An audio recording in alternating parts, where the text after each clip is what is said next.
Oh yes, guys. Yeah, the old MMA media. You remember all that. Yes, the real one. Well, Joe, I mean, I think a fairly surprise announcement, right? I mean, this stuck up on everybody. So I guess how does it feel now that it's out there in the world? Everybody knows Georges St-Pierre is going to compete again. I'm excited. That's one of the reasons why I came back. I like to feel the love of the fan, the adrenaline, and it's a serious competition, and I'm excited for it. What got you over the hump? Because I know this has been kind of talked about for a long time. You would tease, maybe I'll grapple. I definitely won't fight, but maybe I'll grapple. But finally you said, yep, I'm in, let's do this. What got you over? Well, a few months ago actually, I had a meeting with some of the staff of UFC, and they told me that it were interesting to take over submission wrestling, professional submission wrestling, jiu-jitsu. And I know for a fact that it is a sport that is more accessible.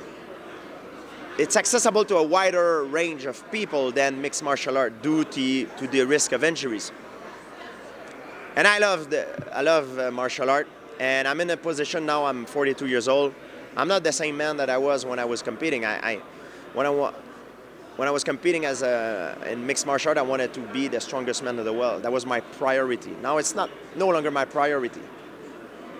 But I still like to train for a competition, and I think it's perfectly fitted for me. I love it. Last thing for me, you look leaner now than you did when you were fighting. So I mean, like, what weight do you think that you'll compete at? And are you looking for guys your size? Are you willing to take on some of these monsters? I think I could compete at 170 still. I never been a big fan of big weight cut. I am the same in terms of muscle mass and everything. I just lose a lot of water retention because I've been doing fasting. When I retired, I was suffering from a condition of ulcer colitis. Then I discovered fasting. I was on heavy medication back then. Now I got rid of all my symptoms and I feel great. I'm very healthy, and I'm blessed to be here with you guys. George, you said that you missed the competition and you're really excited to get that back. But is there a concern of yours internally that once you go back, something jiu-jitsu might not be enough, and you think, oh, I really missed the competition, but I missed the big arenas. Get back in there. Well, my goal, guys, is to take this sport and bring it into a big arena. This is my goal. That's why I came here, to help promote the sport, promote this event that will be hosted here in December 14, and that's my goal. I wanted to make this sport an Olympic event, like it was in ancient Greek, and I believe it could be done. I believe it could be done, and there's different kind of competitor in this kind of event. There's guys that are competing like Gordon Ryan, Giancarlo, to be the best in the world, best in grappling. I'm 42 years old. I'm my physical prime. I might have passed my physical prime, but my knowledge keep increasing. I'm realistic when I talk about it, but I still love the kick of competition, and I believe if I compete against another fighter that is from the UFC or a former fighter, that would be best for the organization, for the audience, for my fans, for his fans, whoever it is, and I think that's how I will serve this the best. That leads right perfectly into my next question. So you're looking at former fighter is the one you want to put. I'm going to give you 3 names, and I'd like you to rank them in order. Which one do you find most attractive to compete against in submission grappling? Khabib Nurmagomedov, Kamaru Usman, or Anderson Silva? They are all very attractive, but everybody has a different agenda. Some are training for upcoming title fights. Some are maybe too heavy. Some are too light. Some just retired and don't want to have nothing to do with competition.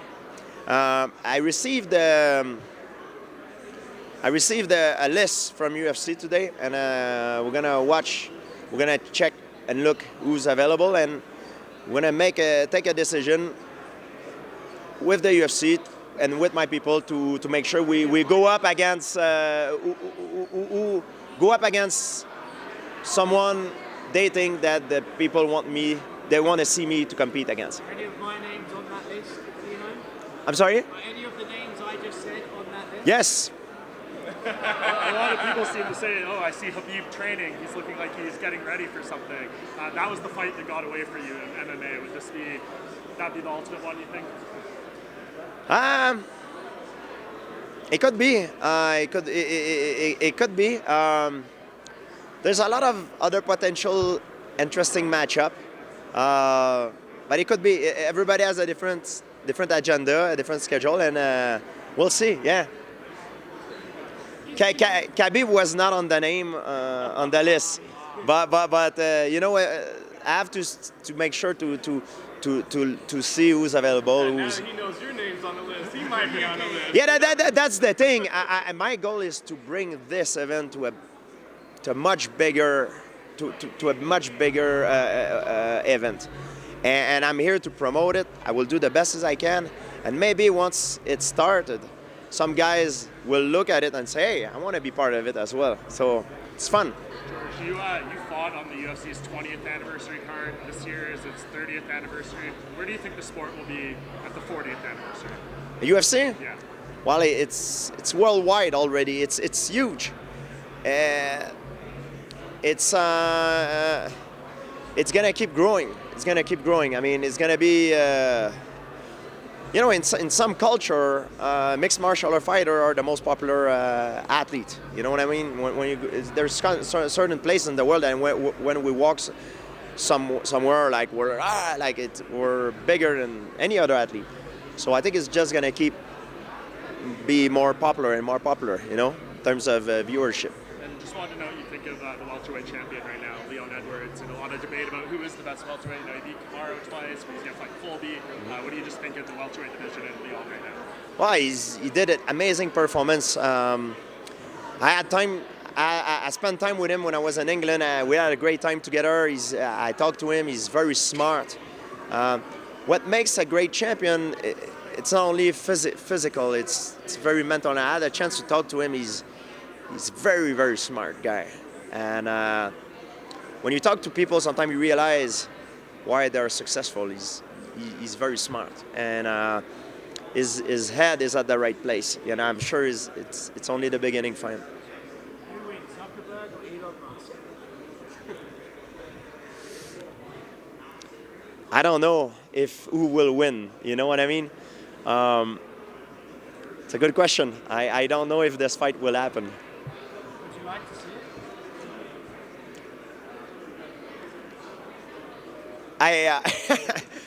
I'm curious as a fan, but if I speak with my heart, I think a man like Elon is extremely busy, for example. And I know Mr. Zuckerberg is probably extremely busy as well. Most of Elon's time is spent on working on things that change the fate of humanity. Therefore, I think they have more important things to do than taking some of their time and get ready for a cage fight. I know it's like dropping a cold shower on you guys, but that's what I really believe. I could be lying and try to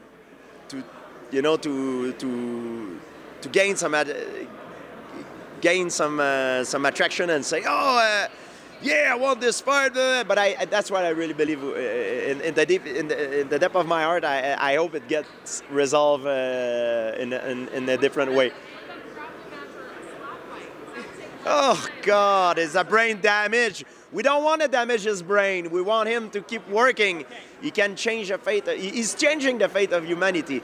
These kinds of men